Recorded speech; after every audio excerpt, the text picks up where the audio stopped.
This week on Back to the Movies, we're talking Grindhouse. This car is 100% death-proof. Only to get the benefit of it, honey, you really need to be sitting in my seat. We're going back to the movies. We're going back to the movies. We're going back to the movies.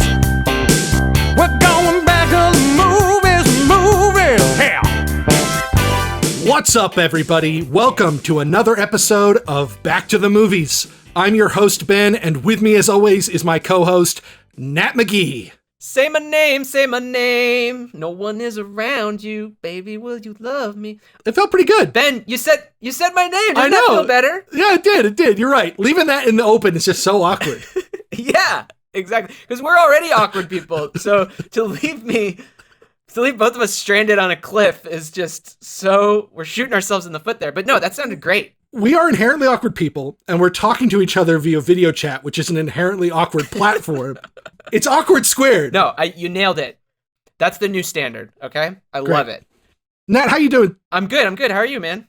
I'm doing great. It's been beautiful up here the last couple of days. It's been about 50 degrees, snow's starting to melt, sun's been shining.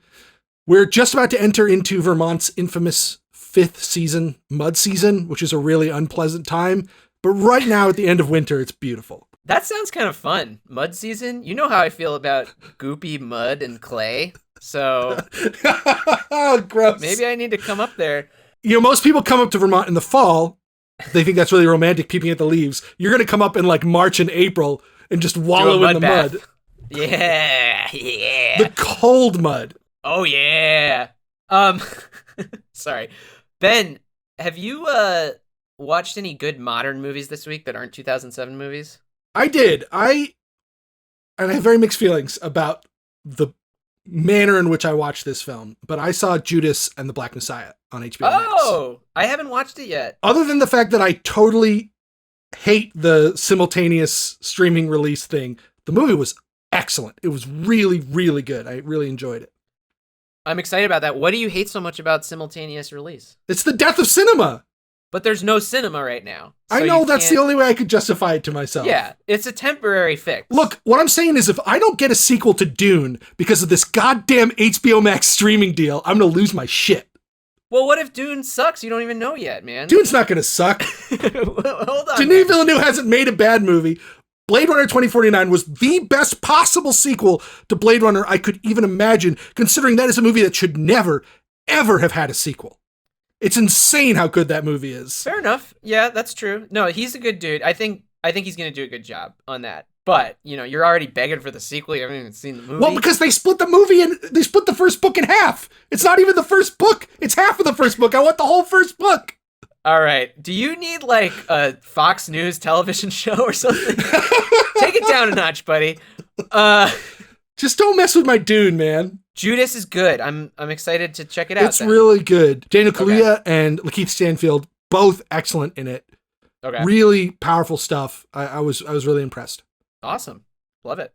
How about you, man? I watched a movie called Dick from 1999.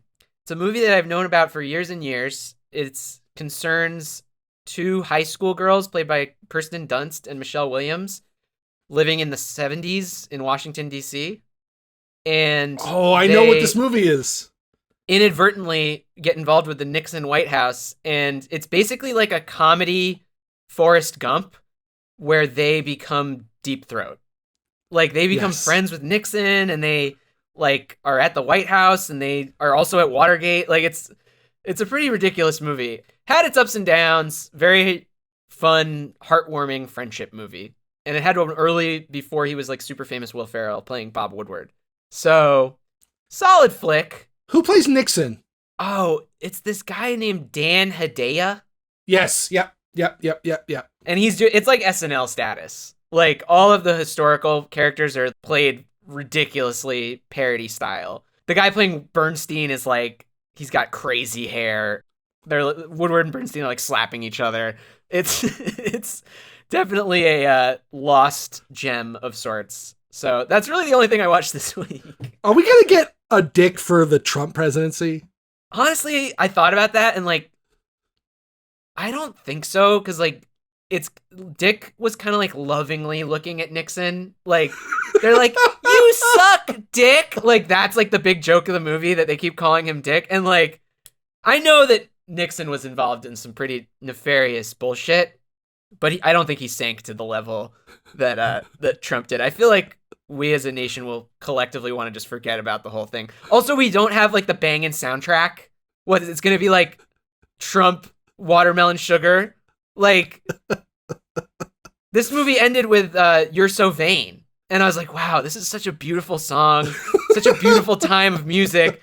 And meanwhile, it's like Trump, the movie, is going to be like Savage Love. Like, like, it's just not going to work. And the fashion's going to suck. Like, I don't know, man. We'll see. Fair enough. So, do you recommend Dick? Do I? Nat, do you like getting some dick? Do you like... No, that's a bad joke. Let's not do just that. Like, that's the whole movie. They do that the whole movie. It's like, I think you're thinking too much about Dick. And everyone's like, what? Do I recommend Dick? Yeah, it was fun. If you're into like historical stuff like I am, it's fun. All the funny jokes. It's very political for like a teenage girl movie. So I really appreciated that. And obviously Kristen and Michelle are great. So yeah, I'd recommend it. Anyway, speaking of the death of cinema. Yeah, should we get into the show? Yeah, we're talking about a movie, a very unique movie, right? Yeah, very much so. One of the most unique movies that's ever gotten a wide release, I'd say. And yet, unique is such a bad word for it because it's doing its best to be completely non-unique. Yeah, it's doing its best to pay homage to movies that have come before it. And the movie we're talking about is 2007's Grindhouse. Quentin Tarantino and Robert Rodriguez's Grindhouse. Yeah. Before we get into any reactions, should we kick things off with Nat's synopsis? Nat's synopsis? Did we have a better name for this yet? I sent you a whole list. Oh, yeah, you did send me a list. I glazed over it. I haven't. Oh, good. Glad to know my work was appreciated. Let me pull it up. Yeah. Okay, where the fuck is it? I'm leaving this all in. Okay. Everyone can see how much Ben's. We had Nat's story snap. That's okay. Nat's narrative. I like Race to Story Mountain. Race to Story Mountain. Let's make that the one this week. Race to Story Mountain. Race to Story Mountain. Where I recap the movie in 60 seconds. So I've had a lot of anxiety about this, Ben. Are you going to give me 2 60-second blocks, please? Hell no. Well, this was released as one cinematic experience. It's barely over 3 hours long. We will watch movies on this podcast and have already watched movies on this podcast that are longer than these two movies put together. But it's a double feature. It's billed as a double feature. So that's technically 2 movies. Nope. It's one cinematic experience. All right, fine. I'll do it. Also, I wanted to challenge you a little bit. You did a really great job on this last week. I like this new segment. But this week I want you to try and get a little bit more specific with it. Maybe use some character names. Just get a little more granular about some of the plot details. But I'm not a character name person. I never know the characters' names in movies. Like, No Country for Old Men, I don't know any of the characters' names. Or actor names. Just give us something to reference later, you know? All right, fine. Put up on whatever. Get a list going. No, because I only have 60 seconds. I can't do that much. Like, if I start having to look at a screen, it's just going to screw me up even more. So I got this. All right. Please give me a 30-second mark so I can switch movies, or Gotcha. So I at least know. All right, I'm ready. Okay, on the count of 3. Race to Story Mountain, where Nat recaps the plot of Grindhouse in 1 minute. 3, 2, 1, go. Okay, first you have a fake machete trailer, really funny. Then you have Rose McGowan's playing a go-go dancer in Texas, and she finds out that there's zombies everywhere. There's now a ragtag team of people all together teaming up to fight the zombies. You got Josh Brolin, you got Bruce Willis, you got a bunch of other fun actors, and they kill all the zombies in the end and form a new civilization. That's 30 seconds. Okay. Then you got some other trailers from Edgar Wright and from some other people. And then you got Death Proof by Quentin Tarantino, which is a group of women are prowling about town, And then they all get killed by a scary stuntman. And then another completely separate group of women come into the picture and they don't get killed by the stuntman, and then they kill the stuntman. And that's time. I'm going to put in a round of applause there. That was very good. That was very, very My good. Planet Terror was like pretty weird, but I couldn't tell you the plot of that movie in like 20 minutes. Look, plot is kind of a soft element of both of these films. My one critique would be it would have been good to mention how the stuntman kills his victims, but we'll get into that. That's true. Yeah, I wasted too much time on the trailers in the middle. It's honestly the best part of that whole movie. Yeah. So yeah, if you haven't seen Grindhouse, that's the general gist. I mean, what I couldn't say in the plot summary was that all of this is played very camp, and it's all a tribute to the movies that the directors kind of grew up on. It's very much like Hot Fuzz all over again. Very much like Hot Fuzz, but in a very different genre of movie making. Now, what's your personal history with this movie? Did you see Grindhouse in theaters? Oh yeah, I saw it in theaters. I was a huge Tarantino fan at the time. I saw Pulp Fiction when I was like 14, and it changed everything, you know? It's like a new level of being into movies. So obviously Kill Bill came out and I saw those in theaters, and so I was super pumped for Grindhouse. Mostly. Wait, did you see both Kill Bill movies in theaters? The Yeah, first of one came course. out when you were like 12 years old. I was 13 and yeah, I saw it in theaters. My parents had no qualms about sending me to R-rated movies. It was the shit. And I'm a better man for it. By the time Grindhouse came out, I was a pretty big Tarantino fan. Didn't really give too much of a rat's ass about Robert Rodriguez, but I was there for Tarantino. And yeah, I saw it. I might have even seen like a midnight showing like when it came out. But yeah, saw it and enjoyed it. What about you? It's funny, I'm coming at it from a little bit of the opposite angle. I was also a Tarantino fan, though for me it was Reservoir Dogs. That was another early one on the Netflix rental queue for me, and it was huge. I loved heist movies. I loved twist movies. I loved movies with nonlinear narratives. So watching that and knowing it was like his breakout film and one of his first films that he had ever made was so inspiring to me and my goal of becoming a filmmaker. But as much as Tarantino did that, Rodriguez did it even more. I had the biggest filmmaker man crush on Robert Rodriguez in 2007. I thought he was the coolest guy in the fucking world. This is a guy who made his first film for $7,000, El Mariachi. And he wrote it, and he directed it, and he shot it, and he edited it all himself. Like, he was the guy who was just going out there and doing it.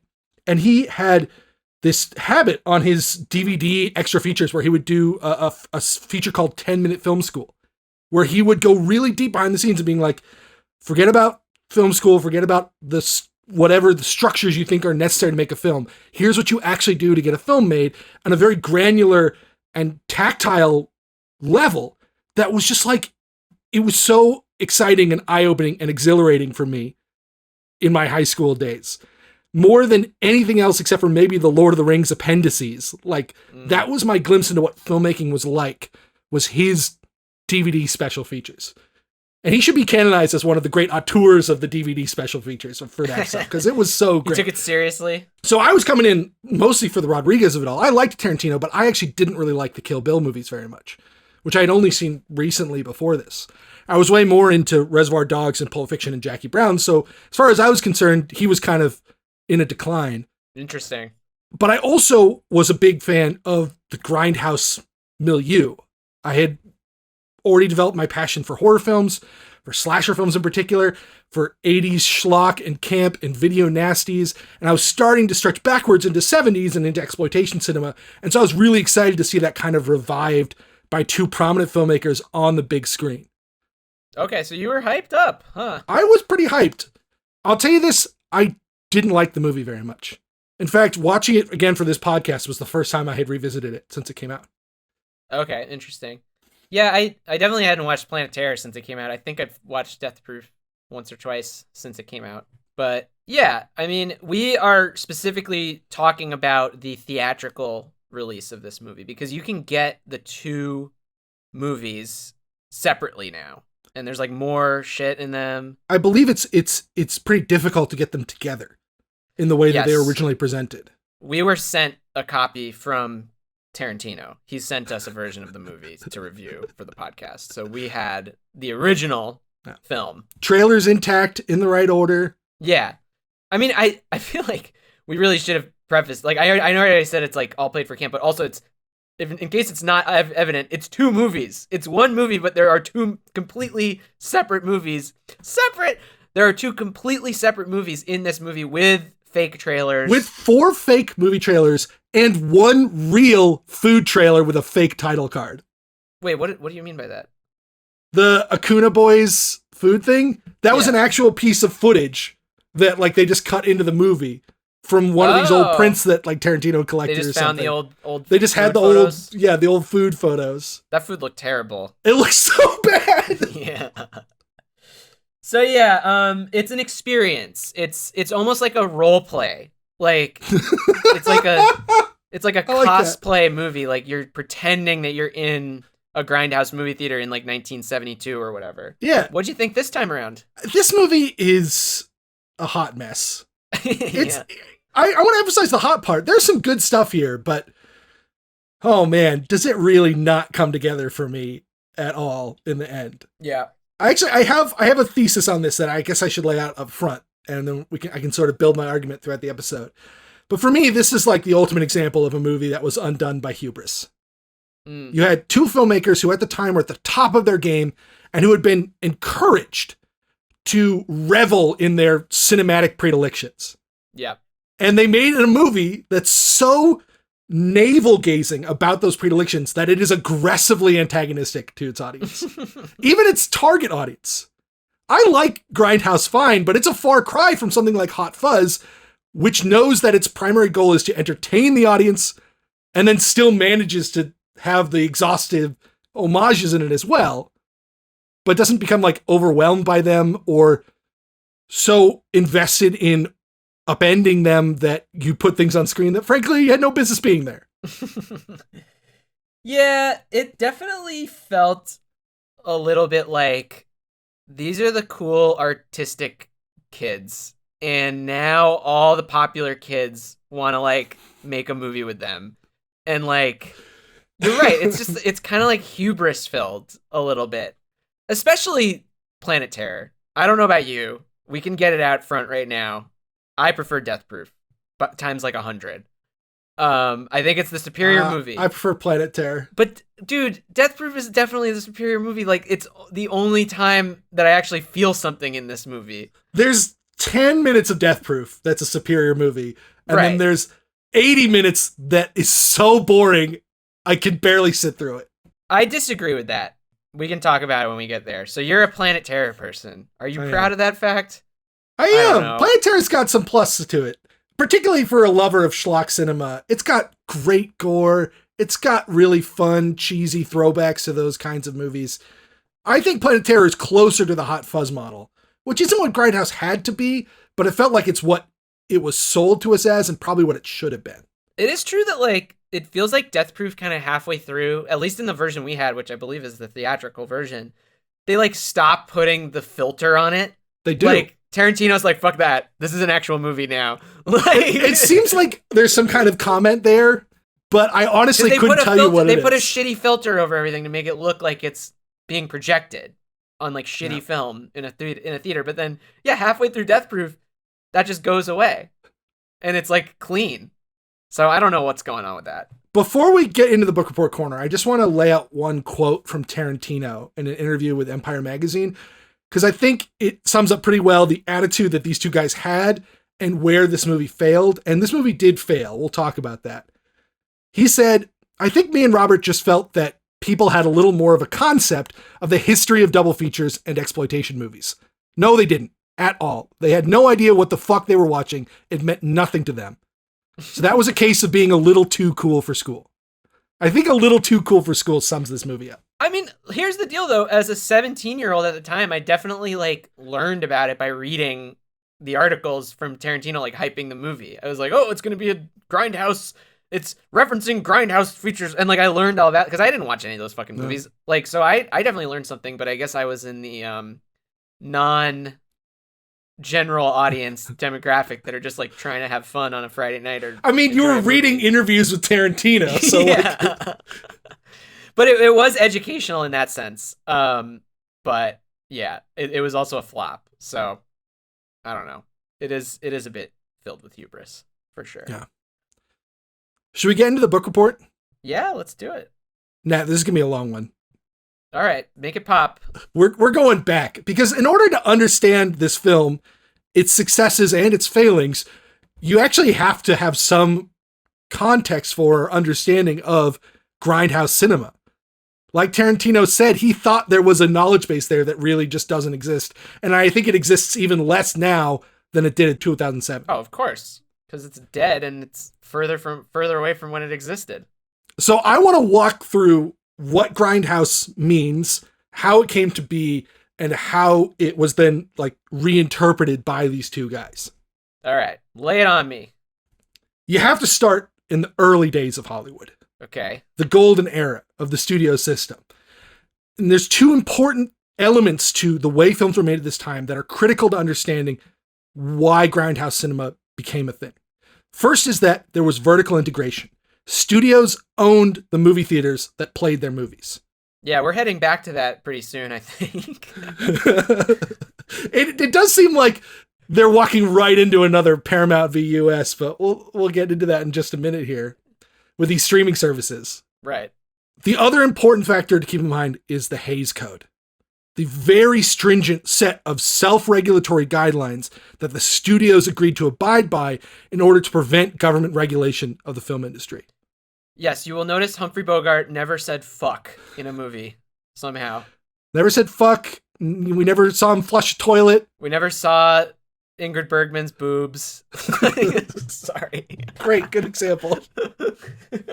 Okay, let's start with the vertical integration thing. I mean, it's a pretty simple concept, but basically the idea was that if you wanted to see a Warner Brothers movie when it was released, you had to go to a grand old movie palace that was owned by Warner Brothers, and they would have a couple of showings a night. And you bought tickets for a specific section with the prime seats costing more, like you were going to a theater. They modeled it after the theatrical experience because that's what they knew. But in response to that, you had independent theaters that popped up in urban areas where they needed to cater to a larger audience and a less affluent audience that wouldn't make such a big show of it.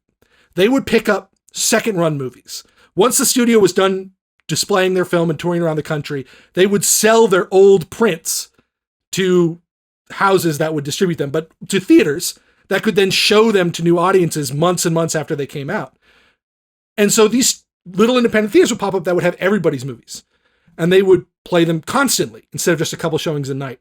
And you would just pay one price, but price might vary based off time. So it was a lot more like what theaters are like today. Right. And these theaters became known in variety, in the trades, as grindhouses, because that policy, that film programming policy of just showing movie after movie after movie after movie nonstop throughout the day and just trying to get people to come in and buy tickets showing cheap movies was called grinding. Yeah, one thing that I think is funny about this that like just doesn't fly today is like, I guess they wouldn't clean the theater between shows. And like, I think people would just like show up at the theater and watch like the last 20 minutes of the movie and then catch the first half of the movie. Like, they did not give a shit about it. Was just like an entertainment source. It wasn't like, oh my God, I have to make sure that I see the movie from the start all the way to the end. It was just like, nah, just go in there. They're playing a fucking movie. Check it out. And they'll restart it after 5 minutes. Like, it's great. I mean, you really have to keep in mind that like these theaters were trying to appeal to the lowest common denominator and eke out the narrowest margins they could. They bought the cheapest movies they could show, and they showed them as often as they could. And they tried to get as many tickets sold that way instead of by making them big prestige events. And the theaters became known for showing low quality films because they would show these either cheaper films that were produced by small production houses or smaller studios like Universal, or because when they did show better films or films from major studios, they would be all like low quality. They would have been degraded by being displayed multiple times. Mm. So as like a policy to try and compensate for the decreased value and to keep people in seats and to make their product more attractive, these theaters would start doing double and triple features. And because they couldn't compete with the major studios in terms of prestige, they also tried to outmaneuver them by focusing on things that could sell tickets. Base thrills, violence, sex. And although the major studios were bound by the Hays Code, the Hays Code was voluntary. It was not a law. It was something that the studios chose to abide by. So independently produced films, which were a rarity at the time but did exist, weren't bound by it. There were plenty of adult films, violent films, semi-pornographic films that were being made that would have nowhere else to go but to these Grindhouse theaters to be shown. And the Grindhouse theaters ate them up. There you go. And some of them wound up being really influential. Todd Browning's Freaks is a great example, a film that would not have been allowed to be made by the Hays Code, but is seen by many as like one of the first sound horror films, the start of the Universal monster movie era. And I think it's worth noting that, you know, these cinemas had a lot more in common with modern movie theaters than the movie palaces do. Like, this was the movie experience. All right, but how do we go from some horror movie to what we're seeing in Grindhouse, where we're getting the boobies and the blow-up heads and the fucks? So step 2, in 1948, there's a Supreme Court case, US v. Paramount. And this is when the Supreme Court decrees that vertical integration by the film studios violated antitrust laws, and they forced the studios to sell their theaters. This was the end of the golden age of Hollywood. It was the end of the studio era. It was also, incidentally, the end of the Hays Code, but we'll get back to that in a second. And this might look like a negative for the Grindhouses at first, since now they'd have to compete with higher rent independent theaters. But because of the way the court decision restructured the studios themselves, it forced those studios to adopt new production models, make more films that were cheaper to make. And it opened up space for other independent studios to make more and more films. Studios like Universal really benefit from this. The little ones, the small ones, the ones that were outside the big five. And so in the 50s, you see the rise of an explosion of cheap schlock movies. This is the 50s monster movies, biker movies, westerns, war and horror films. Genre fare became the modus operandi because it was cheaper to make and a safer bet commercially. And everybody needed a win because the studio's financial pipeline had been interrupted. In the early 60s, the Hays Code goes away. It's replaced by the MPAA rating system, and that opens the door to even more explicit films. And so in the late 60s and early 70s, that's when you start to see what we think of as Grindhouse cinema. Sex, violence, explicit on screen. You also had filmmaking becoming cheaper, so there was more independently produced films. You had the counterculture movement, which was hugely influential in prompting new modes of expression, and you had greater access to imported foreign films. So this is when you see the rise of the Grindhouse subgenres. I told you I was going deep. I see your eyes there glazing over, but I think this stuff's really interesting. It is interesting. I was just going to mention it's really funny to me that if you watch a movie from before 1967, you just are guaranteed not to see a fuck or a boobie. Isn't that crazy? If it was made by a major studio. Yeah, and like there's barely any movies other than that. If you go back far enough to before the Hays Code, there's some pretty wild shit they were putting in movies. But never like fuck boobies. Like that never shows up, right? There's nudity for sure. This is before the sound era, so there's tasteful no fucks. Nudity. No fucks. There's no title card fucks.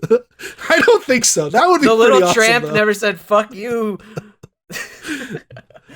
In the 60s and 70s, there's such an outpouring of films because of this confluence of events, because the studios are now encouraged to make them, because independent productions are more viable than ever, because foreign films are more accessible to be imported, and because foreign markets are demanding more films be made cheaply. You just have this tremendous outpouring of films. And all of the things that we think of as classic exploitation, blaxploitation films, cannibal films from Italy and Spain, Canucksploitation, which was the product of Canada's tax loopholes, where everyone was trying to shelter their money in film productions. So everyone's just making cheap-ass horror movies as quickly as they can to keep all their money from being taxed. Carsploitation, Giallo, the Italian slasher films, Nazi-sploitation, Ozploitation, where Australia was going through the same thing as Canada, and they're making movies like Mad Max.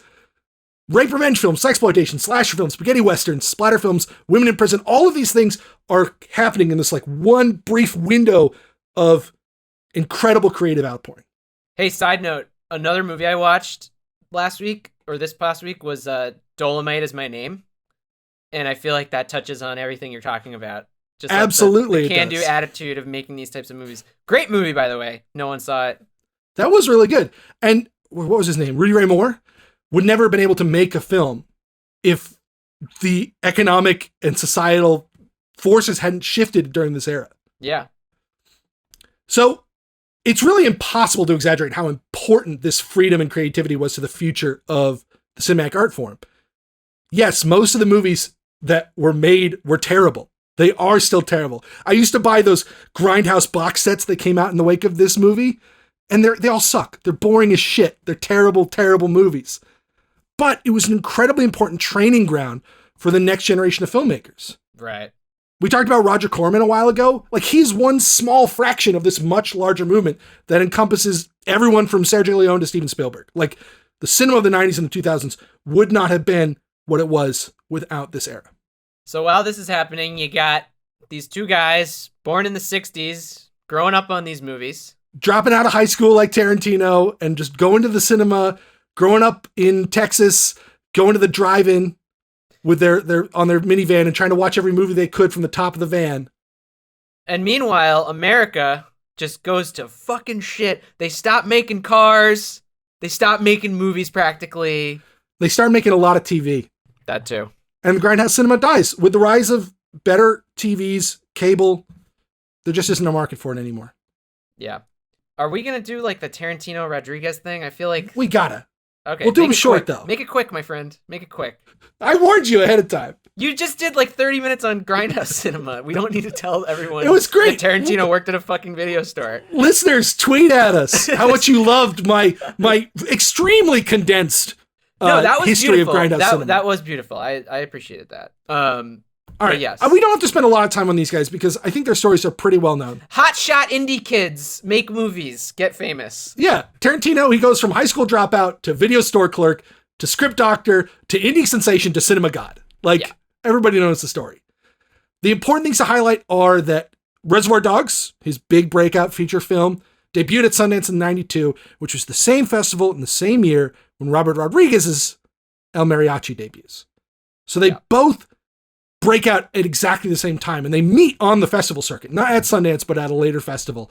And they immediately become fast friends because they're making these violent, nasty, take no prisoners movies that felt like they're really revolutionary. So I'm not a huge Robert Rodriguez fan. What's his best movie before Grindhouse? I like Desperado, which is sort of like his remake / sequel to El Mariachi. Done with a higher budget. It's a great little nasty action movie. I think Spy Kids is pretty underrated. I think that movie rocks. Oh yeah, and really paved the way for the current cinema landscape. A lot of people like Dust Till Dawn, which I'm like sort of medium on, but that is an important one to mention because Tarantino writes and stars in it. Right. It's their first sort of like professional collaboration. Robert Rodriguez, though, at this point, he's not the prestige. Tarantino gets nominated for Best Picture every movie he makes now. Rodriguez falls off hard after the failure of this film and some of his projects following it. But there might have been other factors at play, which I guess we can talk about right now. While making Sin City, which is his big hit leading into this, it wasn't a huge commercial sensation, but it made more money than anyone thought it was going to and was a huge critical darling and a big cult sensation. But Rodriguez wanted to credit Frank Miller as a co-director on the film because he felt that Frank Miller's comic art style was so critical to the visual style of the movie. So even though Miller didn't work on set, and the DGA said no, so he resigns from the DGA. Oh, wow. Talk about, I mean, that's really nice of him, I guess, but talk about hubris, man.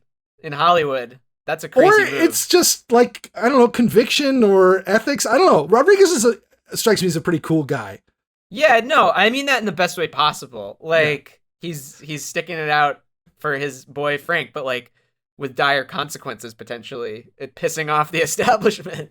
Because of that, he's forced off of John Carter of Mars, which he's supposed to direct instead of whoever the Pixar guy who directed it. Who was Andrew Stanton? I don't know.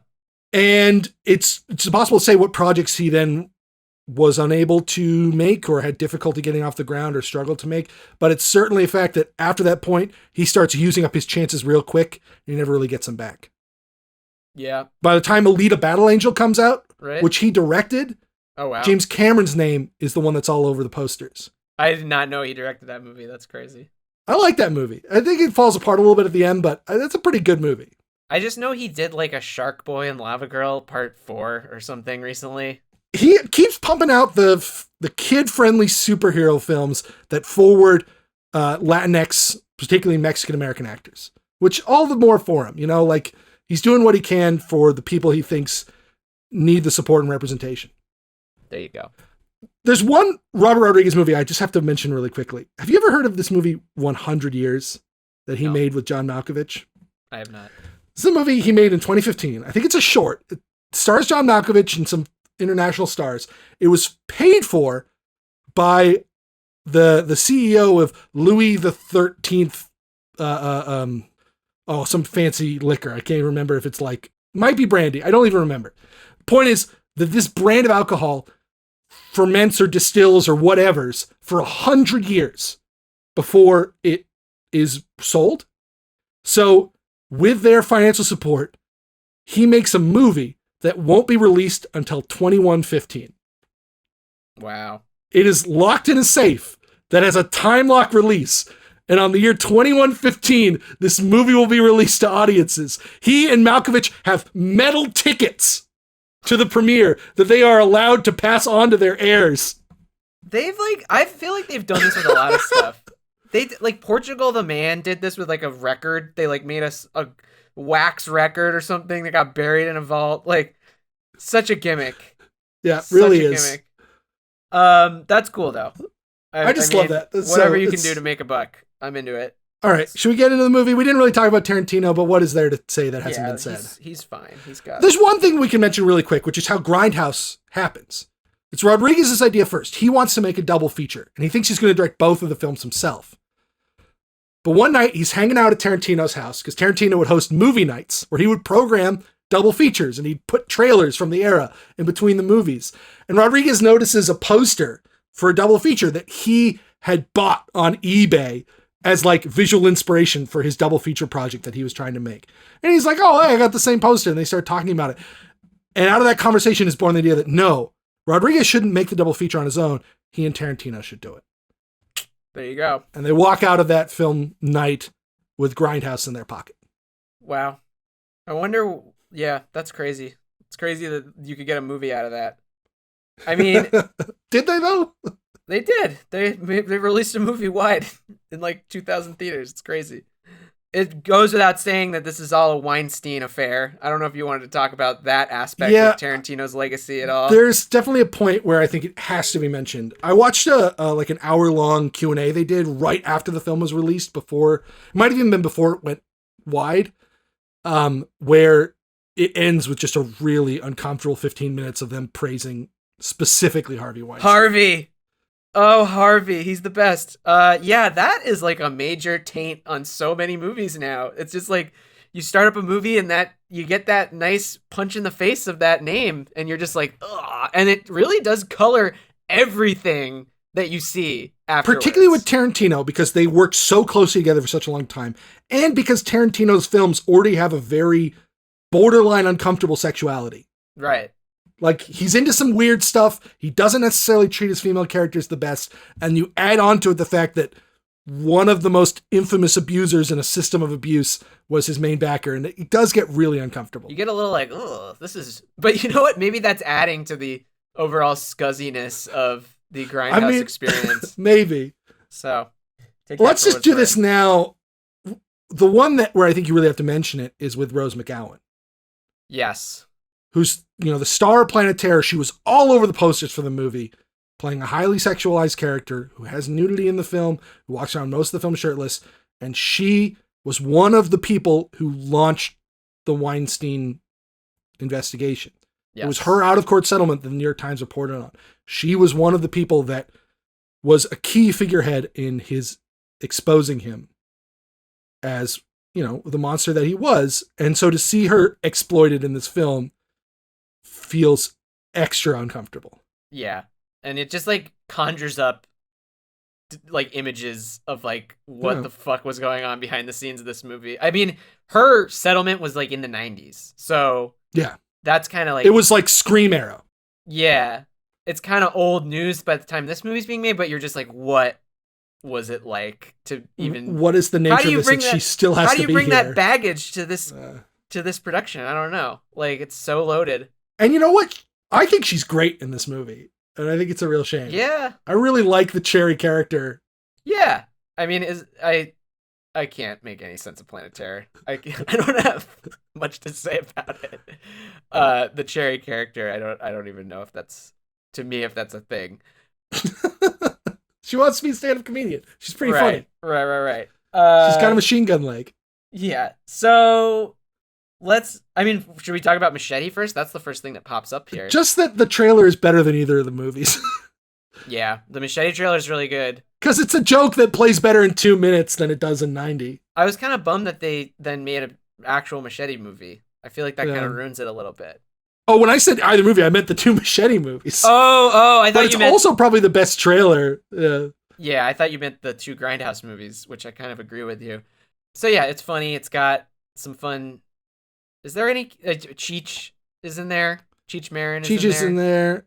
And it's fun. It's I mean, on YouTube. Danny Trejo, like himself, is a big enough name that his get is kind of a cameo. Yeah. But then we move into Planet Terror. Planet Terror. Ben, you like this movie. I love this. Well, I don't love this movie. I like this movie. Yeah, I'm fine with it. I was enjoying it. I gotta be honest with you. I wanted the most authentic experience possible when watching this. Because, like I told you, it's like cosplay. Yeah. So I got a little loaded before watching this movie. I got a little buzz going, man.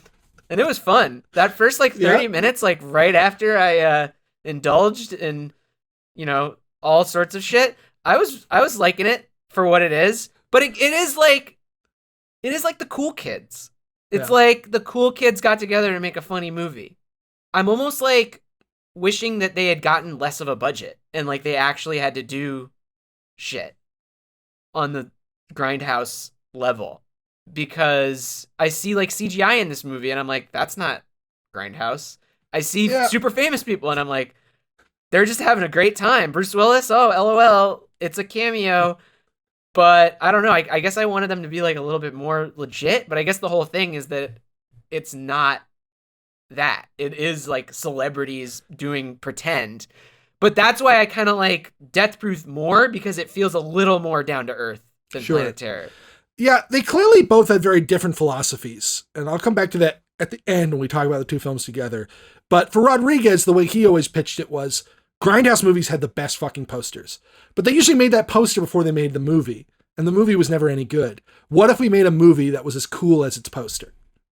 So that's what he's trying to do. He's not trying to make a Grindhouse movie. He's trying to make the movie of the Grindhouse poster, where all of the crazy shit gets realized. I see that. I mean, it's just not that good. It's like, no, its fine. Charms for me are, I like the setup to the film. I think that's all pretty well done. I like that it's got this big cast of characters and it's very efficient about establishing them all. It's like John Carpenter's The Fog or something like that, where you meet 10 or 12 characters in the first 10 minutes of this movie and you get how they all connect to each other. And that's all solid screenwriting. I'm into all of that.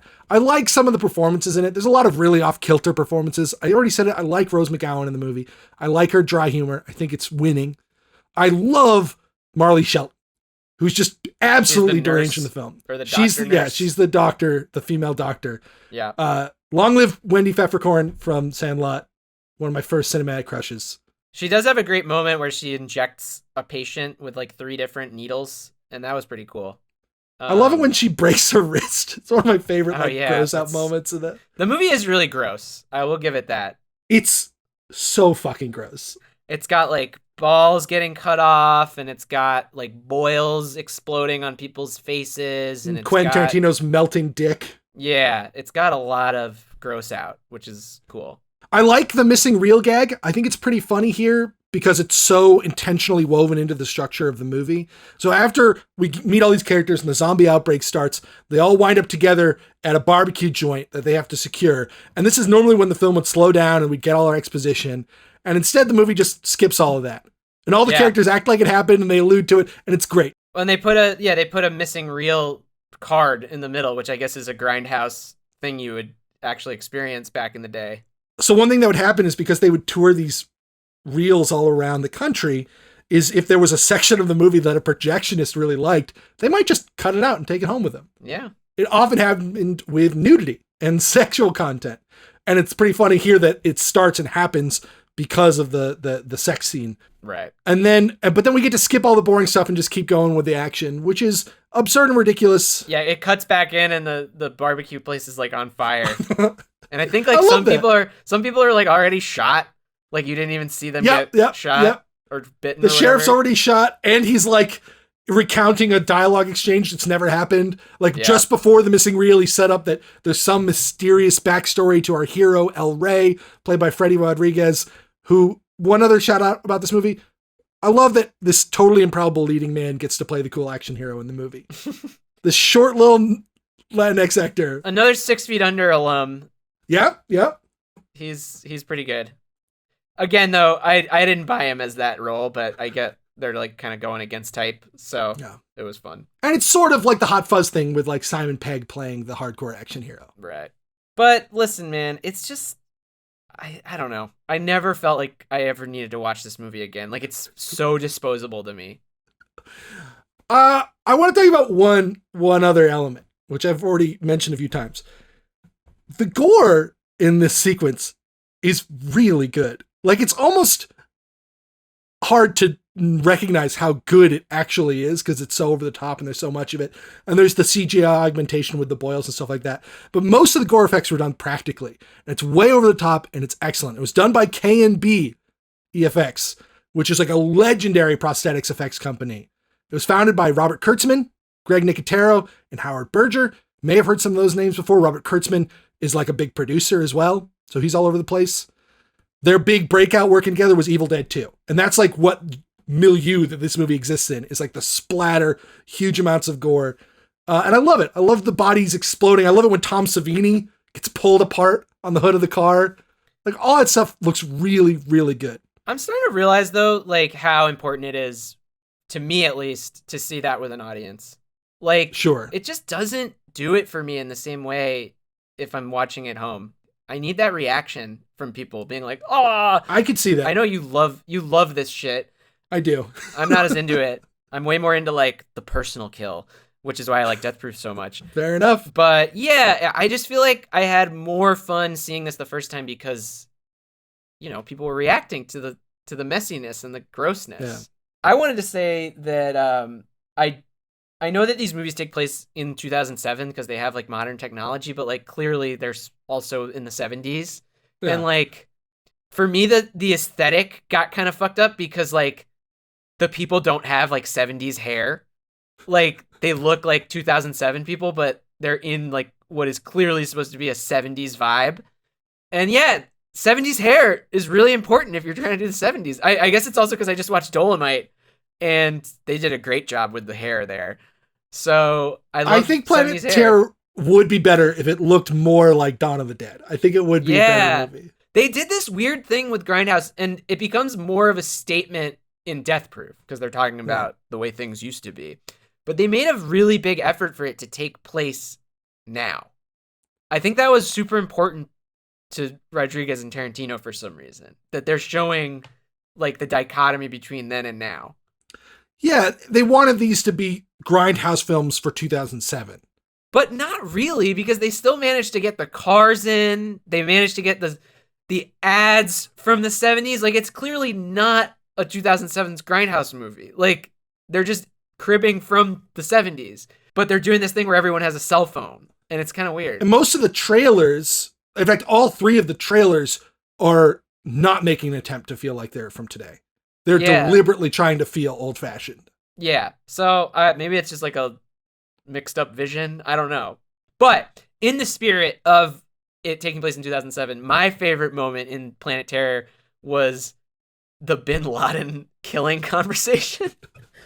That was the one time. Fucking wild. That was the one time I actually was like, oh wow, this is like a Grindhouse for 2007, because that is exactly what they would put into a Grindhouse movie from 2007, because that was before Bin Laden got killed. So great moment.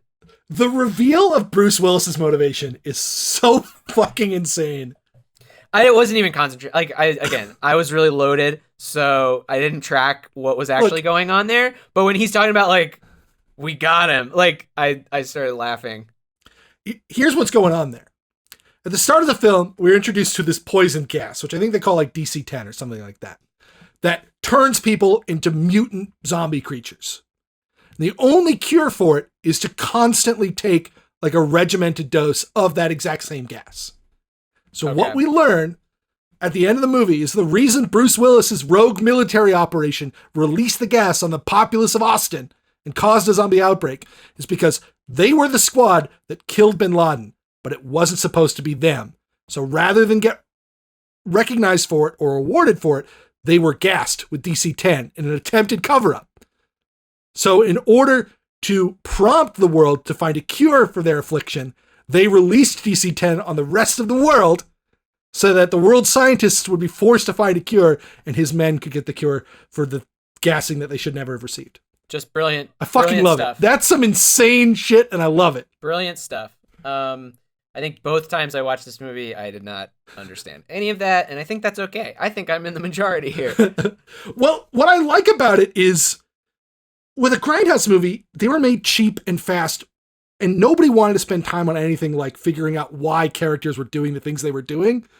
And so having this really complex and at least partially sound character motivation for your like secondary villain is actually like a surprisingly satisfying payoff. You know, it really is living up to this idea of making the movie from the poster, the movie that's more cohesive, more complete, still ridiculous and over the top, but that actually has some care put into it when normally these films wouldn't have that. For sure. Yeah. So before we move on, bits of criticism. Fuck the rape scene. Fuck the melting dick. I don't like any of that. That's what I'm talking about when I say that this is aggressively alienating its audience. Also, Tarantino's a pretty terrible actor. He's so bad. He's really bad. I mean, great director. And, you know, I like him as Mr. Brown or whatever. And I actually don't mind him as Jimmy. I think he's fine there because it's like a little more like hangout in Pulp Fiction. But here it's like, nah, man. It's really distracting. It's not working. Here in Django. It's also really funny because all of the other military guys are like huge, muscly dudes. And then you've got like doughy Tarantino walking into frame. I mean, on the one hand, you're kind of like just imagining that he's always wanted to do this. Like he's always just wanted to play like a disgusting asshole bad guy. But like, leave it in the basement, man, in the mirror. I'm sorry. Dude, on the Q&A I watched, Tarantino has no illusions. He's like, after Pulp Fiction, I never wanted to act again. Yeah. But Robert asked me to do it, so I did it. But then he's in Django like 5 years later. I know, and he's terrible in Django. It's the worst scene in the movie. Whatever. Cool. So yeah, let's move on to the rest of the trailers. We got Werewolf Women of the SS from Rob Zombie. Yep. Don't from Edgar Wright. And Thanksgiving from Eli Roth. Eli Roth was such a thing in 07. He like really was. had the same cachet as these guys, I guess because of Hostel. Well, Tarantino anointed him. Yeah. He was right. Tarantino's like protege. Yeah. I do like him as the Bear Jew. I think he's pretty good. I like him in that, but you know who that was supposed to be, right? It was supposed to be Adam Sandler. Which would have been fucking incredible. They've deep faked it. You should check that out. They put Adam Sandler's face on Eli Roth, and it's pretty good. Yeah, all three of these trailers are fun. They're all cool. They're funny. They're exciting. They're clever. In 2007, my favorite was the Thanksgiving trailer.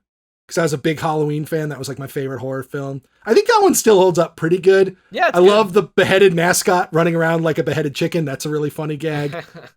Well, also the girl doing the split on a knife is so brutal. That's so brutal. I love the jokes with the girl like making out with two different guys and they both get beheaded while she's making out with him or blowing him in the one. The last gag though is once again the thesis of this film where it's not funny. It's just gross. And it takes me out of the whole fucking thing. It's like a guy fucking a turkey with a guy's head on it. Fucking a turkey with a guy's head on it. Yeah. Which doesn't fit with the tone of the rest of the trailer. Isn't a good homage to the kinds of movies this is spoofing. It's just gross. Whatever. I liked Werewolf Women. That was fun. I liked Nicolas Cage. He shows up in a quick little cameo. Yeah. It was funny. Don't's fine. Don't's great. All good stuff. Very Edgar Wright. But let's move on to the second course. Death Proof. Tarantino's Death Proof. I like this movie, man. I know they do talk a little too much. It's true. It's a little boring. but the payoff is so good that I don't care that much. Really, and here's the other thing. This movie is like the male gaze personified. This is like horny Tarantino. I hate to say it, but that's what it is. He's clearly in fucking love with all these women. Yeah.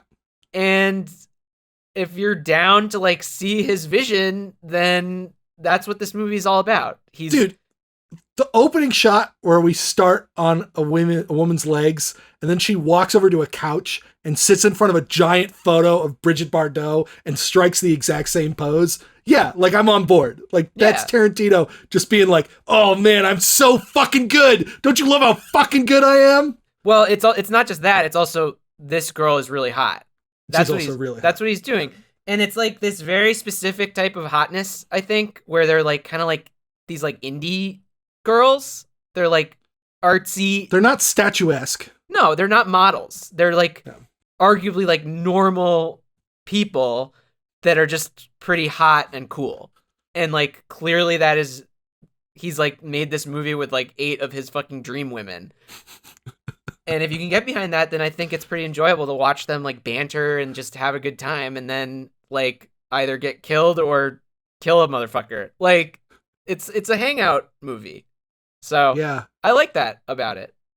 I like the girls. I like what they say, and it's fun. Help me unpack this a little bit. Because Tarantino loves a hangout movie, and I love a Tarantino hangout movie. So why is this one so much more boring than like the Royale with cheese scene or the whole first 2 hours of Once Upon a Time in Hollywood? Like, what's different about this where these scenes of these girls talking in the car and then talking at the bar and then the other girls talking in the car? I'm just like, oh my God, just get on with it. Well, maybe you're a misogynist. No, I'm kidding.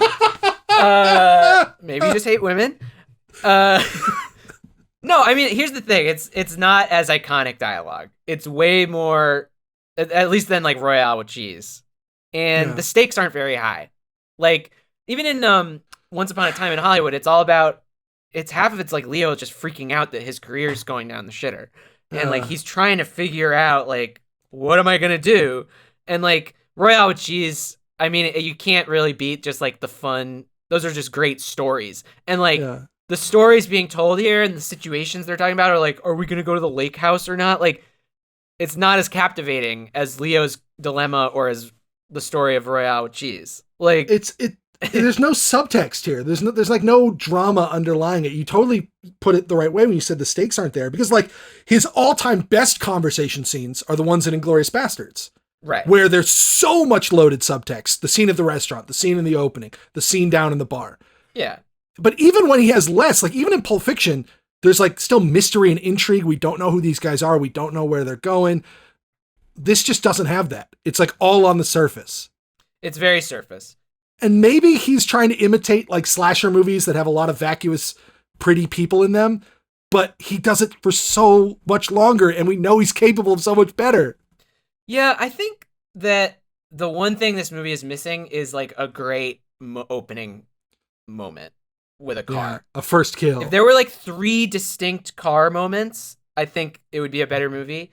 But the fact that like it turns halfway through with Stuntman Mike is also pretty satisfying. That shit where he says like, now you gotta get scared. That's good stuff. He's so good. He's so good. Kurt Russell. The movie... the movie gets good when Kurt Russell comes in my opinion. And part of it is that now all the dialogue has subtext. Right. His conversations with all different women feel really loaded. Kurt Russell is really great in this. Yeah. This was like, I don't know if you remember this, but this was like a Kurt Russell reclamation project. Yeah, no one knew what he was doing at this point. He was not a thing. And I thought he was super cool when I saw him in this. He was like America's Dad. He was like Miracle. That was his milieu. And Tarantino literally said, he's like, when is Kurt Russell going to be a badass again? When are we getting John Carpenter Kurt Russell again? Yeah. And so we made a movie for him. And he's so fucking good in this movie. He's really good. But yeah, I don't know, man. I think I also just love the buildup here. And like, I love that it's not concerning itself too much with like the little cinematic touches that you see in movies like this. Like, it's not trying to constantly make you like suspenseful. It just is it's like comfortable just becoming like this hangout, and then just totally, forgive the pun, but shifts gears. Yeah, it's not meaningful very much, but it's just fun to watch hot indie girls chatting and then shit going down. See, I disagree with that part. Maybe if they chatted about more interesting stuff, but Tarantino did not write them good dialogue. Yeah, it's not that good. But they're hot. It's like indie. His worst.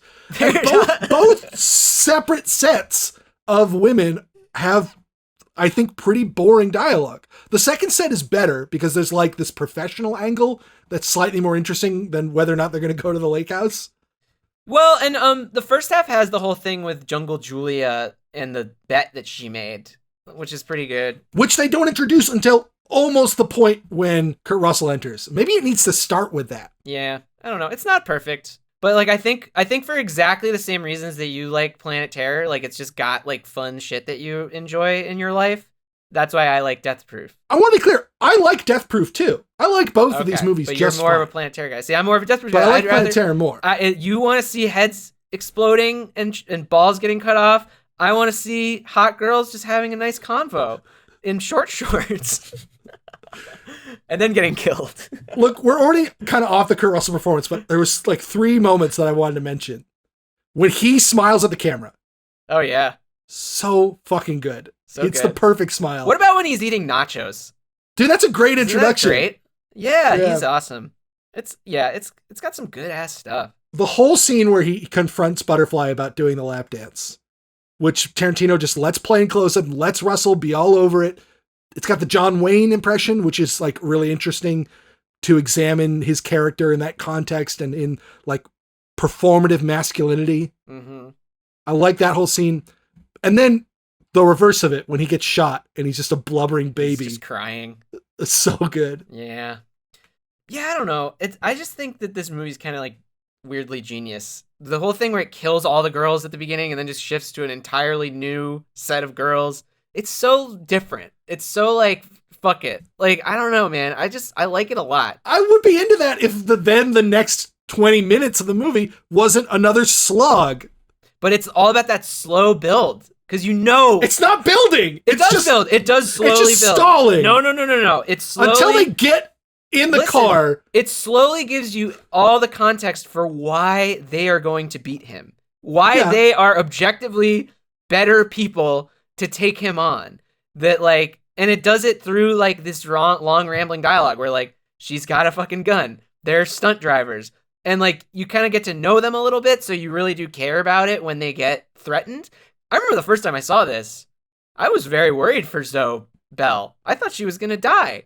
And then... We got to talk about those stunts. Yeah, I thought she was going to die. And then when it shifts at the end, it's just so much fun. It's like, you love the fact that like, oh shit, they're going to take him on now. This isn't going to be like a final girl thing where like they barely make it out. Like the prey becomes a predator and like it's so satisfying. And I do think that part of the reason it's satisfying for me is because like I got to know them a little bit and I saw them talking and hanging. But don't you think there's a more satisfying version of this movie that's a little bit more propulsive, maybe structured a little bit more traditionally? This just feels like Tarantino getting in his own way to me, where he's so obsessed with doing something novel that he disregards why the status quo is effective. But that's because I'm with you on all of this entire movie. It's all the hubris. But I'm criticizing because I'm with you on all of this. I also like the turn at the end. I like the twist ending. I like them beating him up. I like all of that stuff. But I get turned off by the parts of this movie that are boring, and they didn't have to be boring. Tarantino knows how to make those scenes not boring. And it's like he almost wanted to challenge the audience, and it made it a worse movie than it could have been. Or maybe he was just being kind of lazy. I mean, maybe this movie came about because he had a movie screening with Robert Rodriguez. Like, what? Like, when did that's interesting. When did they bust this out? You know, in the talk that I watched, he talks about how basically every other project that he had worked on since Reservoir Dogs was something that he had been brewing for years. Yeah. Something that he'd been thinking about since like he was a kid or had been writing for 10 years or whatever.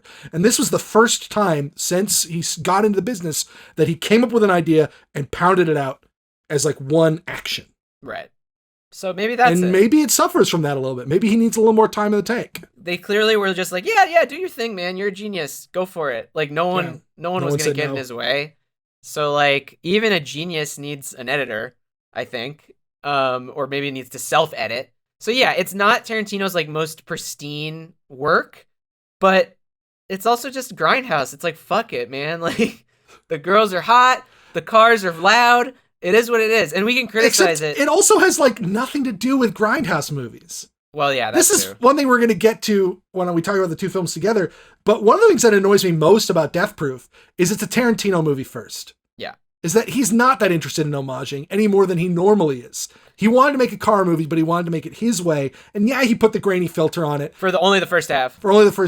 And yeah, he shot it himself. But that doesn't make it a Grindhouse movie or an interesting comment on Grindhouse cinema or a way to relive that. It's just a Tarantino movie and not one of his best. Yeah, I mean, again, I'm not like there for the Grindhouse thing.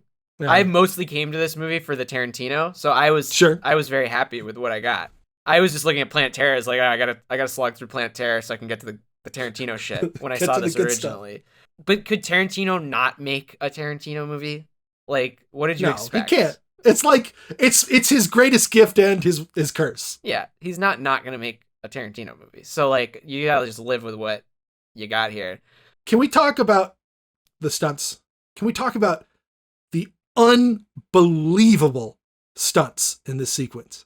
Yeah, I mean, those cars. It makes you sad that they don't make cars like that anymore. And I know why they don't. Those cars are really dangerous and they guzzle gas. But man, they look cool as shit. They sound cool as shit. They look and sound really cool. And it's such a statement when they crash onto the highway surrounded by like Kias and Hondas and just like shitty ass makes from like 2005. It's really funny. I'm mostly talking about Zoe Bell on the hood of the car. People just don't film sequences like that. I don't know if they ever did. The only thing I can even really compare it to is like the chariot race in Ben-Hur, where you can tell it's actually people standing in chariots going 40 miles an hour. Like Zoe Bell is on the hood of this car going 80 miles per hour because you can tell it's not undercranked. Like he's filming it at 24 frames a second and the road is racing by and she's just on the hood. And yeah, maybe there's a strap that got CGI'd out or that's like obscured by her body, but it's so fucking intense. Edge of your seat stuff. It's really unbelievable how well it captures the reality of the situation and how scary that reality is. Yeah, and it just goes from fun to terrifying at the flick of a switch. It's crazy because Stuntman Mike hunts them down and starts ramming the car. While she's doing this thing called, what do they call it? Like the mast? Yeah, the ship's mast. She's riding on the hood of the car holding onto belts that are hanging from the windows, and she immediately drops one, and then she drops the other one. So she's just with the friction from her hands trying to keep herself on the hood of this car as it jostles around. It's so funny that Tarantino thinks these girls are so hot. It's so funny to me. He's like, I don't care about models. I want the girl in like the black jeans. He like focuses on her ass for like 10 seconds when she gets off the car. Like, it's so funny to me. And he does this really interesting thing where he takes Mary Elizabeth Winstead, a very beautiful actress, dresses her up as a cheerleader, one of the most sort of like overtly sexualized outfits you can put a woman in, and then jettisons her from the film. As if to say, this is not what I'm into. Right. Sorry if it's what you're into. Yeah, exactly. Yeah, and the chase is just epic. It's so beautiful. And you're like, these cars are so cool, and the energy is just so good. It's like worth the 2.5 hours of Grindhouse before. I agree. It's the highlight of the entire experience is this sequence. Yeah. Maybe his idea was like that it's like a second run. Like you would go to see Planet Terror and then like there'd be this gem of Death Proof afterwards with like 10 good minutes. I'm not saying that that's a good idea. But like that's the vibe I kind of got. It's like, oh, here's not a great movie, but like it's got this amazing 20 minutes in it. And like that is a whole thing that Tarantino and Edgar Wright talked about on the Empire podcast that they released recently, was like, most of the movies we're going to talk about aren't that good, but they have genius sequences or moments that are really good that we've taken in our lives. And Tarantino has now fully become the Ouroboros, where he's now making that movie too. Yeah. So I don't know. What can I say? I enjoyed it. We mentioned Zoe Bell a few times without really talking about who she is, because she's kind of the outlier here. There's some unrecognizable, actresses who just didn't have big breakouts post this. And then there's people like Rosario Dawson, Mary Elizabeth Winstead, who are a little bit bigger names. But the lead of the movie, effectively, becomes the star of the second half, other than maybe Dawson, is Zoe Bell, who is a stunt performer, not an actress. This is her first acting credit. She was the bride, basically, in Kill Bill, right? She's Uma Thurman's stunt double in the Kill Bill movies, which is where she and Tarantino start working. Her first big break is the Lord of the Rings films, because she's from New Zealand. Oh, yeah. She was Eowyn's stunt double. She did a whole bunch of stunt stuff for that. And I think because of Death Proof, or because of just sort of the way that stunts were getting a little bit more attention in the 2000s than they had in the past, she became as close to a household name as a stunt performer has ever become. Yeah. She's definitely the only actual stunt performer that I could name off the top of my head, for sure. I really like what Tarantino does in the movie too, where he contrasts the fictional stunt performer, Stuntman Mike, with the real stunt performer playing herself. Why? Tarantino just loves stunt performers. He's now had How can you not? 7 stunt performers, and also murderous stunt performers. Hey, we don't know if Cliff killed his wife. Well, he murders some other people. Don't forget. You're right. Yeah, he just loves mysterious murder stunt performers, I guess. That's his favorite archetype character. Well, he's got some very interesting ideas of masculinity and femininity. And clearly one of his ideas of masculinity is people that perform dangerous and violent acts for money. But, on the real, in the 2000s, Tarantino was kind of carrying women as an action hero, because he did Kill Bill, which was huge. Mm-hmm. And Kill Bill wasn't very it was very grounded in here are the characters. It wasn't trying to be it wasn't like Charlie's Angels. Here's a bunch of girls kicking ass. It was just here's an ass kicker named Uma Thurman. Yeah. And then he's got this movie, which is amazing with the practical stunts. And then he's got the girl in Inglourious Bastards, who's kind of Shoshana. Yeah, she's kind of propelling the whole movie forward. It's true. I mean, this movie, both of these films, this one experience, is a really interesting one to talk about the female characters, because both of them forward female characters, both of them have female action leads, both of them go out of their way to sexualize their female characters and subject them to the male gaze. Yes.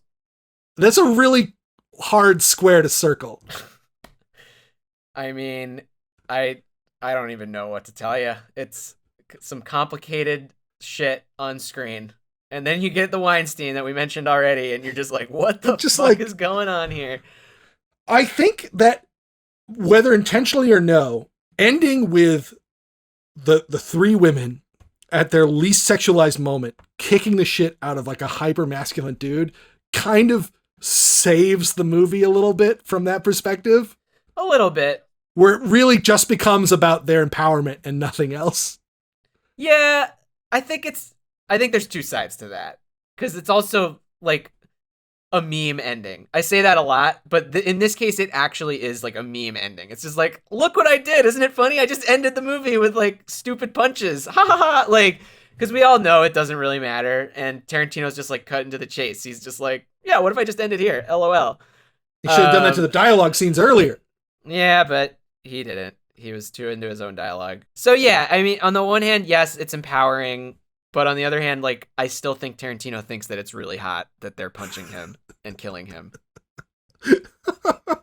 Yeah, he does.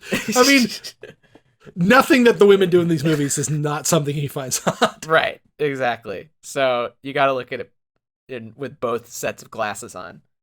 I think that this movie is a final word on the fact that film people are tougher than music people.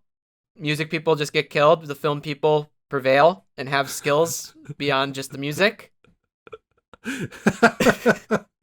Great. That's some good underpinning there. Yep. Some good subtext. And then the other thing I wanted to mention was wouldn't it be great if someone treats you the way that Stuntman Mike treats the women in this movie? Wouldn't it be great if the world just worked the way where they're let's go kill him. Like, like when Rosario Dawson's like, let's go kill him. Because for all intents and purposes, like, she is a normal person leading up to that moment. Like, she is not a stunt person. She is not aware. She's an actress.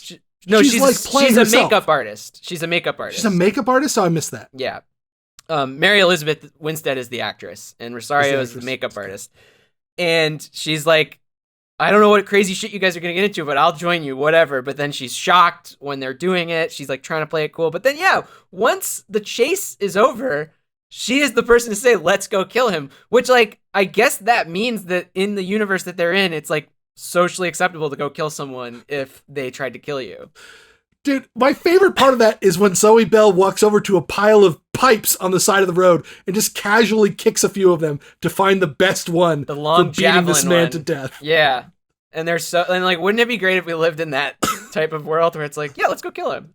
Let's just do it. Let's go get him. I found a sweet pipe. Let's go hit him in the face. Let's go get him. Let's go. I'm down. I'm not scared at all. The only reason they were scared was because Zoe Bell was on the hood of the car, I guess. Yeah. Well, that shit's They were scary. in a vulnerable position, but then once she is no longer in the vulnerable position, they're ready to go get him. Good shit. And then the movie ends, and there's weird title cards of like pictures of girls between the credits. It's really weird. It's very strange. I don't know what's up with that. That's probably some obscure reference I don't understand. Yeah, whatever. So yeah, that's Grindhouse. It's 3 hours long, and it's a lot. I want to talk about the two films together. Yeah. Do you have thoughts on this? About how they play as a doubleheader? Because I mean, that's where the project starts. Even though they're separate movies and they have been released separately since, this was always conceived of as a double feature. Yeah, I mean, they have some references to each other. Like, they have... the doc shows up. They have Jungle Julia, R.I.P. in Planet Terror, so you kind of know she's going to die later. But they're totally inconsistent tonally, which again is fine because it's supposed to be two different movies. Like, they're not supposed to be the same. They're supposed to be two different visions. So in that sense, I don't think it's a problem, but I do think like Planet Terror is clearly way more of a pastiche, like you said, than Death Proof. Like, Death Proof is fully Tarantino status. Yeah. As a cosplay movie, it may fail a little bit because of that. For me, it's the biggest problem I have with the collective experience is that it's not just that they're inconsistent, it's that they like undercut each other. They are so wildly different in tone, in the way that they treat violence, in the way that they pay tribute to the Grindhouse theme, that they don't support each other at all, and they often make the other one worse by comparison. I got a couple examples I want to run by you. So we talked about this already, where it's like Planet Terror is a Hot Fuzz style send-up of exploitation films. It's asking, what if the movies had been as cool as the posters? But Death Proof is a Tarantino movie. And he shoots it like an exploitation film, but other than that, it's just the question it's asking is, what if Tarantino was making movies in the 70s instead of in the 90s? And because of that, Planet Terror makes Death Proof look boring. And Death Proof makes Planet Terror look juvenile. Yeah, that's very true. That is very true. The violence in Planet Terror is so over the top, it's so gooey and grotesque, that it immediately desensitizes you. You have to laugh at the violence, because that's what they want you to do. But then the violence in Death Proof is hyper real. Like the way that they show the first car crash, the severed leg flopping around the ground, the most realistic severed leg I've ever seen in a movie. The pain that Mike suffers when he gets shot in the arm. But if you watch him in one sitting, you've already been conditioned by Planet Terror to not take the violence in Death Proof seriously, and it's less effective. Yeah. Like, it's just they don't work together at all. It would have been better, I think, if they had just sat down to make movies. I think you could take any one of Rodriguez's adult fare movies and any one of Tarantino's other films and put them together, and they would play better as a double feature than these two movies do. Yeah, that's probably very true. But those are also probably way better movies. I mean, it's true. This would be, if you took them separately, these would be my least favorite films in both directors' filmographies. Yeah, I agree. I mean, I guess you could argue that, like, maybe that's part of the Grindhouse experience, that, like, you would just get two random movies put together and maybe they would fuck each other up. But I understand that there's, like, supposed to be an artistic vision between these two movies, that they were, like, not released as two random movies. They were released as two movies together. there's the twofold problem that, yes, like this should have been better than that. But also, because these movies aren't random, because they are both riffing on the same theme, they are in greater dissonance with each other than two random movies probably would have been. Yeah, that's true. I mean, I honestly, like, this whole experience of watching Grindhouse again, like, it's not a movie that, like, I don't think I need to watch the 3 hours of fucking Grindhouse. This one's not going in the Naturian for the collection. third time. I don't think I need to do it. Like, I will probably watch Death Proof again in my life, but, like, yeah, this whole thing, it's like part of that. Tarantino did the same thing with Hateful Eight. He did the roadshow thing where he's like, wasn't it great when they used to have road shows? And, like, I'm kind of into this, like, let's pretend it's 1965 or let's pretend it's 1972, but, like, it's a one-time gig and it's maybe not artistically sound. It's more of like, who can do the best Joker costume at Comic-Con? You don't actually care about the Joker costume, and maybe when you look at the seams, it's like not a great Joker costume that you'd ever see in like an actual Batman movie, but it's fun. It's a fun way. You get a little drunk, you get a little stoned, you watch this fucking Grindhouse movie, and it is what it is. But, like, yes, the lofty artistic interpretation, it's a bit of a fail for sure. Yeah. And it was a commercial fail. Yeah. Again, because, like, what kind of psycho wants to cosplay watching a movie besides people like us, you know? There's this thing, I can't remember the name of it right now. It's called like Secret Cinema or something like that they do in the UK. And they've done it a couple times in the US, where they will do a screening for a movie with secret invite lists.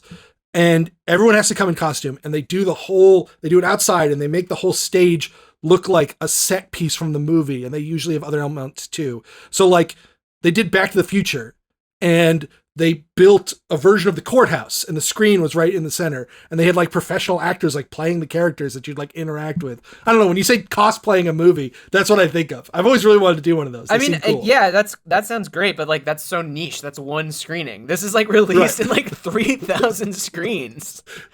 Everyone thought this was going to be a big old blockbuster. Yeah, no. Rodriguez and Tarantino together. I think I could have told you it wasn't going to be a blockbuster back then. Yeah. I don't know. Seems like a bad idea to me. The film had a budget of $67 million. Too much money for a Grindhouse. Well, for two movies, though, that's like 35 each, 33 each. I think they should have limited the budget on Planet Terror more. It opens Easter weekend, April 6th, in fourth place to 12.9 million. I definitely saw it like on April 6th for sure. I want to tell you the three other movies that did better that weekend. Okay. Number 1, Blades of Glory in its second week. We are not covering Blades of Glory on the podcast. We are not covering Blades of Glory. I think one of the lesser of the Will Ferrell sports comedy movies from the 2000s, right? Yeah. Stop trying to make Napoleon Dynamite happen was a big feel at that time. Big feel. Number 2, also in its second week, Meet the Robinsons. The forgotten Disney animated film that nobody gives a shit about. Yeah, what is that? In the dark times between the Renaissance and Tangled or whatever. Number 3, opening this week, Are We Done Yet? The Are We There Yet sequel. Tarantino and Rodriguez opened in fourth place behind those three movies. Those are three movies that aren't rated R and aren't 3 hours long. It's like a no-brainer. The film goes on to gross $25 million domestic. And normally I give the worldwide total, but I wanted to give the international total just to highlight it.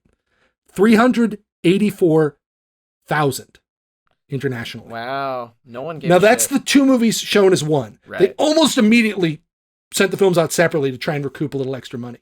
Okay. I mean, yeah, it's a fail. It's for film nerds. It's for Hollywood film nerds. Like, that's what this shit is for. Made by film nerds for film nerds. So... As Tarantino said, he thought that people had a conception of the history of double features and exploitation films, but no, they didn't. They had no idea what the fuck they were watching. Yeah. People don't have as much respect for, like, weird... I mean, but then again, like, Once Upon a Time in Hollywood did great, but it also had Leo and Brad, and it, like, had the sheen of prestige.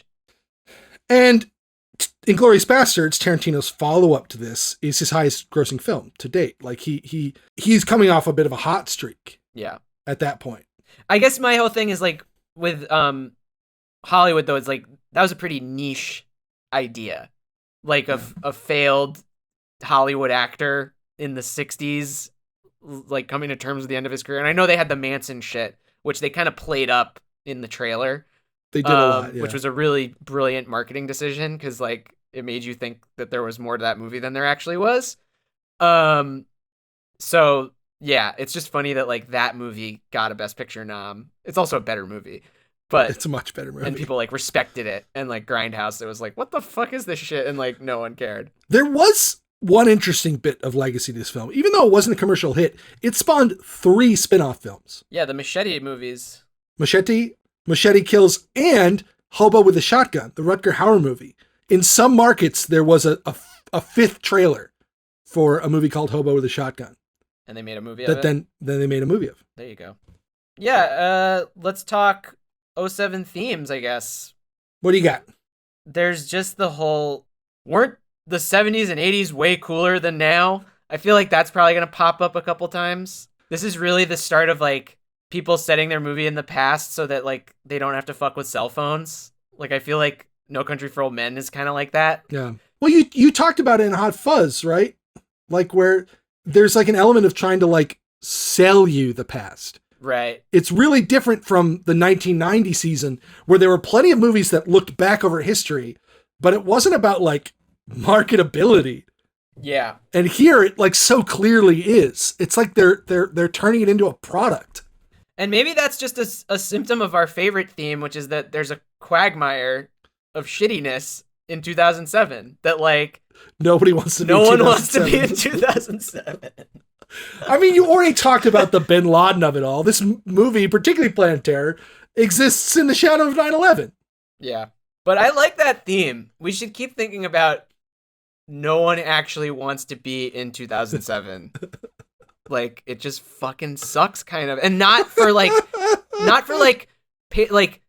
beautiful reasons of sucking. It's not like the struggle of like, oh, we're starving. It's the Great Depression, or oh, we're at war for a just cause. Like, you know, obviously I'm talking about like The Greatest Generation, but like 2007 just fucking sucks and everyone's full. It's just a shitty ass time. Yeah. Yeah. And it's like obviously the time that we're like most fucking nostalgic for because we were 17 years old and you can't really beat that. But objectively, it sucks. And especially Death Proof is saying like 2007 sucks. Check out 1971. Check out how much better things were back then. Yeah. Great. That's pretty much all I Perfect. have. I had some 2007 technology. Another cell phone thing, the slider phone, which were the pretty slider? cool. Those are pretty cool. I like the matching phones when Josh Brolin holds them both up. Yeah, that was I enjoyed cool. I did like that. Did you have any themes? that. Just I had Shadow of 9/11 and selling nostalgia. Okay. There's something in here about like evolving gender roles where both of these films are pretty female centric and the female character is empowered to be action heroes, which feels like a pretty big shift from 1990. But I'm not 100% sure where that winds up because these films also both featured a lot of violence against women, which we just talked about in a previous week as being something that wasn't as prevalent in 2007, but now it's looking like maybe it was just as prevalent. Ben, for once, can we just I think this one you got to shut your brain off a little bit, right? Just this once. Because like, dude, we got Transformers coming down the pipeline, man. I got to keep my brain Well, no, sharp. I want you to analyze the shit out of Transformers because I think that there's actually a lot being said with that movie.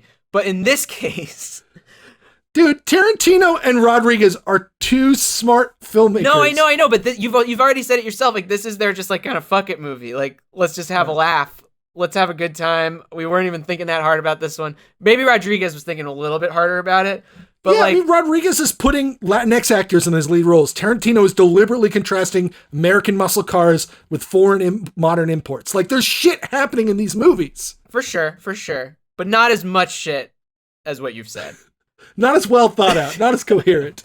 Yeah, so maybe next time, smoke a J, have a few beers, and just enjoy the movie, man. You'll loosen up a little bit. It'll be fun. Great, good, fantastic. What's the next movie? Next week we're gonna take a week off. It's been, I don't know, 8 films already this season, 9 films. So we're just gonna take 1 week off, refocus on the rest of the season. It'll be good. And if you want, you can listen to one of our cataloged episodes from 1990. What would you recommend, Ben? We just had Barrett on last week. I think our horror or bore episode is a great one. Check that one out. I really enjoyed Ghost with special Ghost guest too. Annie. We had a lot of fun on that one. So if you horror bar is a tough one because if you haven't seen those movies, it's kind of like what. But I feel like most people have seen Ghost, so both are really good. Check them out, and we'll be back with a big up after that. Please remember to rate, review, and subscribe to the show wherever it is that you listen to it. Follow us on social media at BttM Pod on Instagram and Twitter, bttmpod@gmail.com. Thanks to Andy Gagnon for our theme song and Jackie Saltzman for our artwork. So for Back to the Movies, this has been Nat. And I'm Ben, and we'll see you next week when we go. Oh, we won't see you next week. We'll see you in 2 weeks when we go back to the movies. Oh man, that was awesome. Dude, I want some barbecue.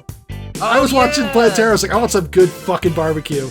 You cannot find that in Vermont. That's a great idea. There's actually a barbecue place around here, but I think it's like not legit like that barbecue was. I like the gag with the sausages as his intestines. When he ate it, yeah, I was just gonna say that was pretty funny.